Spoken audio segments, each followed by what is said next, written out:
Matapos ang buyout mula sa Portland Trail Blazers, lumagda si DeAndre Ayton ng 2 taong kontrata sa Los Angeles Lakers na nagkakahalaga ng $16.6 million kung saan ang ikalawang taon ay may player option. Sa kabila ng buyout, makakatanggap pa rin siya ng kabuwang $34 million mula sa parehong Blazers at Lakers para sa susunod na season. Ang pagkuha kay Ayton ay bahagi ng estratehiya ni Lakers Rob Pelinka upang palakasin ang frontcourt ng koponan at suportahan sina LeBron James at Luka. Ayon sa ulat ng The Athletic, isa sa mga dahilan ng buyout ay ang mga isyong disiplina ni Ayton, kabilang ang pagiging huli sa mga biyahe at pagsasanay, at hindi pagdalo sa mga appointment para sa rehabilitasyon.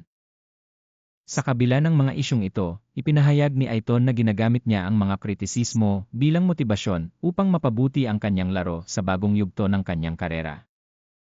Sa kabila ng mga hamon sa Portland, kabilang ang isang calf strain na nagpatigil sa kanya ng ilang linggo, nanatili si Ayton bilang isang produktibong sentro. Ngayon, bilang bagong miyembro ng Los Angeles Lakers, inaasahan siyang magbigay ng malakas na presensya sa ilalim ng ring at suportahan sina LeBron James at Luka sa kanilang kampanya para sa championship.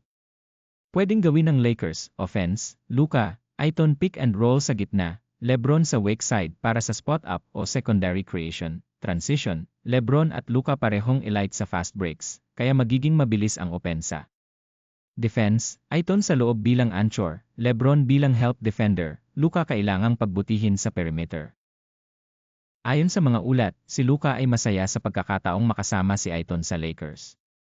Pareho silang kinakatawan ng ahenteng si Bill Duffy, at inaasahan na ang kanilang kombinasyon ay magdadala ng magandang resulta sa koponan.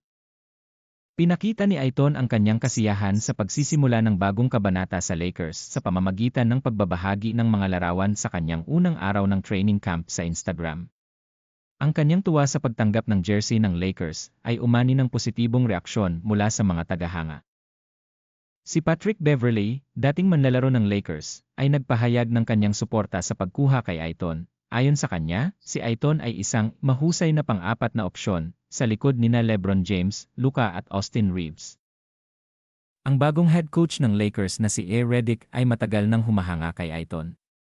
Noong 2022, bilang isang analyst, sinabi niya na si Ayton ay fantastic sa pick and roll plays, lalo na noong kasama nito si Chris Paul, isang panayam. Sinabi ni Ayton na hindi pa siya nakakausap ni LeBron James matapos ang kanyang paglagda sa Lakers.